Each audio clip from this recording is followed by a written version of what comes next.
Today, we are plunging into a foundational myth of Kanto, the legendary, and I mean almost totally silent, ascent of Champion Red. It's a fantastic story. Our mission here is to really extract the key milestones, Yeah. the surprisingly strategic evolution of his team, and what really motivates this kid on his journey. Absolutely. And the sources structure this entire narrative around two dramatically opposing philosophies. You have Red, who gets his strengths from, nurture and understanding. Right, and he's pitted against two huge forces. First, the calculated, almost technical arrogance of his rival, Blue. And then the cold, purely utilitarian cruelty of Team Rocket. So let's start at the beginning, Pallet Town. Pallet Town. And this isn't just some gentle coming-of-age story. The sources make it clear the rivalry is launched immediately. Professor Oak offers them their first partners. And Red, who already has this quiet, determined fighting spirit, he goes for Charmander, the fire type. And Blue's response is so telling. If you look at the notes, it's not an accident. Not at all.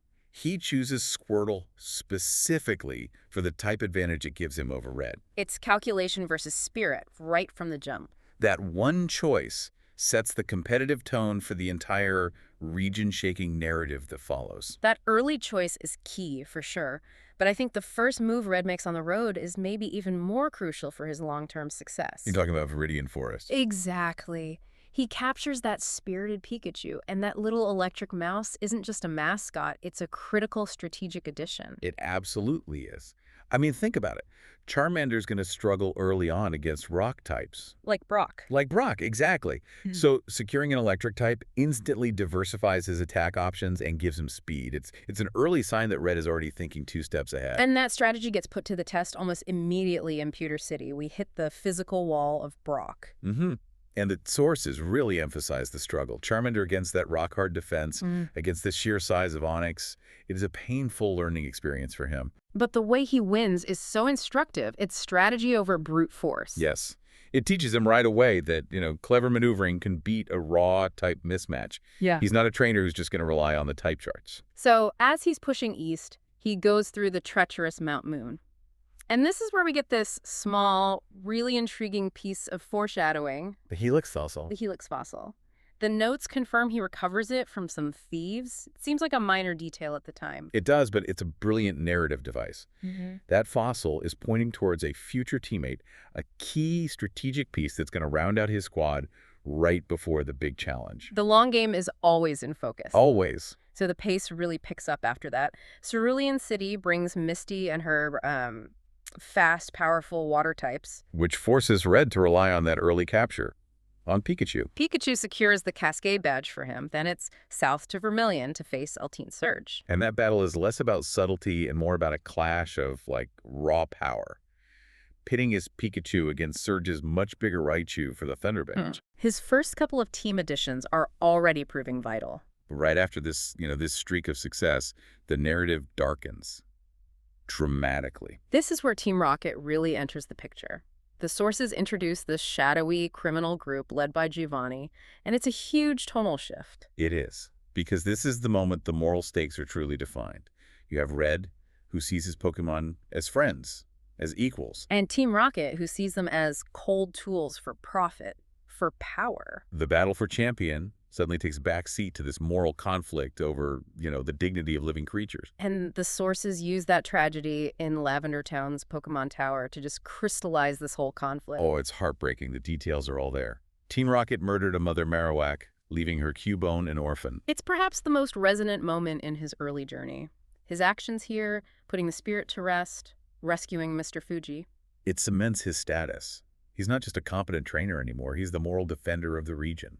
He shows strength through compassion, the exact opposite of Team Rocket's whole philosophy. That moral clarity gives him momentum. He heads to Celadon City.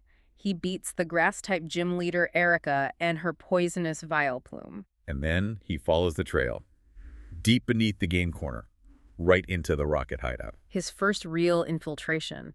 And the documentation highlights this initial confrontation with Giovanni. Giovanni is forced to run, but he escapes. He leaves the seed of their future conflict sown right there. Red has disrupted his operation. He's marked himself as the primary opposition. Exactly. And now that Red is officially a thorn in Giovanni's side, the strategic building of his team moves into high gear. He starts building the unit that's designed to handle these growing threats. We're moving past just relying on starter power now. The sources detail the capture of that massive Snorlax on Route 12. Right, after using the Pokeflute to wake the sleeping giant up. He captures the behemoth, and this isn't just adding a strong Pokemon. It's a strategic declaration. Define that strategy for us. What does Snorlax actually bring to the squad? Snorlax is the ultimate tank. I mean, in competitive terms, Red now has a member who can just absorb massive amounts of damage. A shield. A total shield. Yeah. Protecting weaker units, stalling the opponent if he needs time to think. It's pure defensive insurance, something his very offense-focused team lacked. Okay, so then he moves on to Saffron City, and something interesting happens. His reputation for skill starts to precede him. It does. His skill is rewarded. He visits the fighting dojo, and the masters there are so impressed they don't battle him for a badge. They gift him a Pokemon. They give him Hitmonlee, the kicking Pokemon. Which is a crucial high-speed martial arts addition to his lineup. Was it just luck, or did the sources suggest he was actively looking for a fighting type? Well, given the challenges coming up, especially Bruno and the Elite Four, it looks less like luck and more like, the universe responding to his determined past. It fills a niche? A vital niche. Hitmonlee offers precise, fast physical damage that Charizard just can't deliver. And that adaptability is tested right away in Pisha City. He has to navigate the invisible walls of the gym to beat the ninja master Koga. And his toxic wheezing? Koga's use of poison types really forces Red to be resilient, to use unconventional tactics. His team is now ready to handle these specialized technical challenges. And now the conflict reaches its absolute peak back in Saffron City. Team Rocket seizes the entire Silphco skyscraper. The objective isn't just money anymore. This is bigger. They are trying to steal the blueprints for the Master Ball. The device that can catch any Pokemon without fail. This is the ultimate expression of their cold tools philosophy. Giovanni wants absolute, ruthless control. He wants to remove bond, skill, luck, everything from the equation. But the sources highlight this beautiful counterpoint to that ruthlessness right in the middle of the siege. A terrified employee entrusts Red with a rare Pokemon, Lapras. It's a great moment. It shows that Red's inherent goodness inspires loyalty. And Lapras, a strong water and ice type, immediately proves invaluable. Especially with its ice attacks. Yes, strategically potent against all the ground and flying types the Rocket Grunts are using to defend the tower. So for the second time, Red faces Giovanni. And again, Red's bond with his team just overwhelms Giovanni's strategy. Saffron is saved. It's a huge public loss for Team Rocket. Yeah. The psychological damage is done. Red has shown twice that friendship is a greater force than organized crime. With the city saved, he can finally challenge the local gym leader, Sabrina. And she is tough. Her psychic-type Alakazam deals in illusions, in reality bending. So how does he overcome that kind of psychological hurdle? He has to rely on sheer, focused mental fortitude, maybe leveraging the bulk of Snorlax or the determination of Hitmonlee to just break through those confusing psychic defenses. It requires intense focus. We are truly on the final stretch of the badge quest now. He surfs to Cinnabar Island, home of the Pokémon Lab. And that subtle foreshadowing from Mount Moon finally pays off. The Helix fossil. That's right.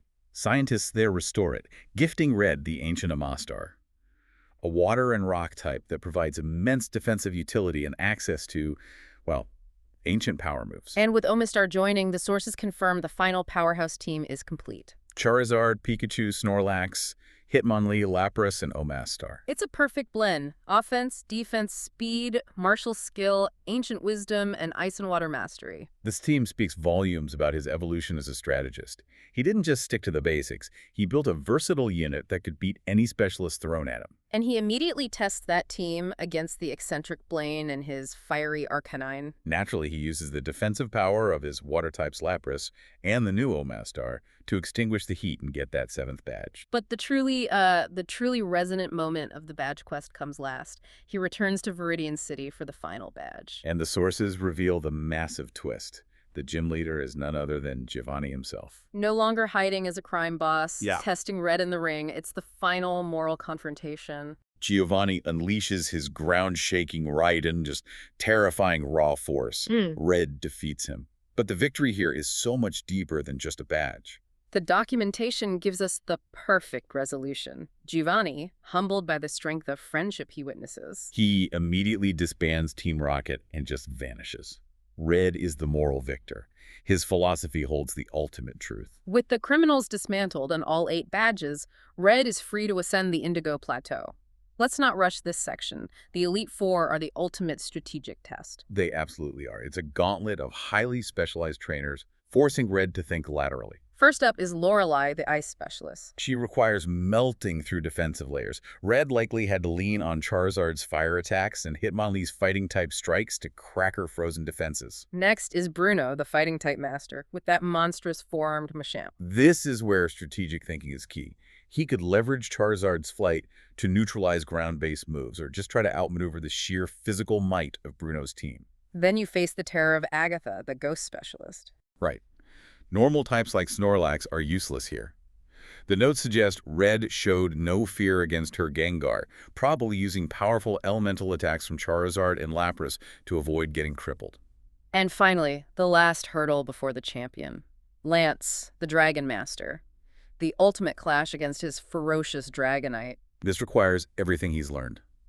Lapras's Ice Beam attacks would have been crucial, but the documentation highlights a real team effort, where Lapras and Charizard had to combine forces to bring Dragonite down. That coordinated attack delivers him to the champion's chamber. But the true final boss, the emotional climax of the whole story, is waiting for him. It's Blue. Blue raced ahead, he beat the Elite Four first, and he's already standing at the top. Arrogant, calculated, convinced he is the world's most powerful trainer. The ultimate rivalry showdown comes down to their 2 original partners, fully evolved. Red's Charizard versus Blue's massive Blastoise. Fire versus water, a Stark-type disadvantage for Red's ace. On paper, this is a moment where calculation should win. Blastoise has the defense, the type advantage.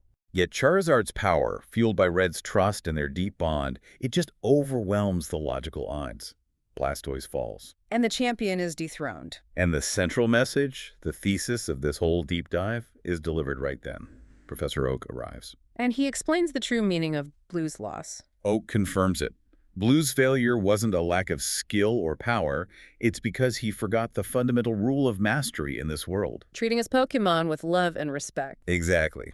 Red is crowned the new champion, solidifying the idea that emotional investment will always trump cold calculation. The story should end there, but the sources provide one final, incredible chapter, like a post-credit sequence. The Legend of Cerulean Cave. The rumors are true. Red seeks out the ultimate silent test, a genetic monster created by science, hiding in the darkest depths of Kanto. Mewtwo, the psychic powerhouse, a scientific creation unbound by nature. And the detail here is fascinating. Red either uses that Master Ball he saved from Silphcone, choosing efficiency over battle, or he engages in the battle of a lifetime. Either way, he conquers the impossible. His journey concludes with him standing atop the world, with the strongest Pokémon in existence by his side, proving that his method strategic assembly plus profound emotional investment can master anything. So what does this all mean for you, trying to absorb complex information quickly but thoroughly? I think the takeaways are powerful. First, mastery is achieved when strategic planning like assembling that diverse team merges with emotional investment, the very lesson that humbled Giovanni and Blue. And second, look at how Red got his team. A gift, Hitmonlee, a rescue, Lapras, a restoration, Omastar, and classic capture. Success is about flexibly gathering your resources from every possible avenue. It all comes back to that initial philosophical conflict. If Red's lesson was that ultimate success comes from nurture, trust, and investment, what areas of your own professional life are you treating like a cold tool that might benefit from a greater investment and bond? Something to ponder as you undertake your next challenge. That's it for this deep dive. We'll see you next time.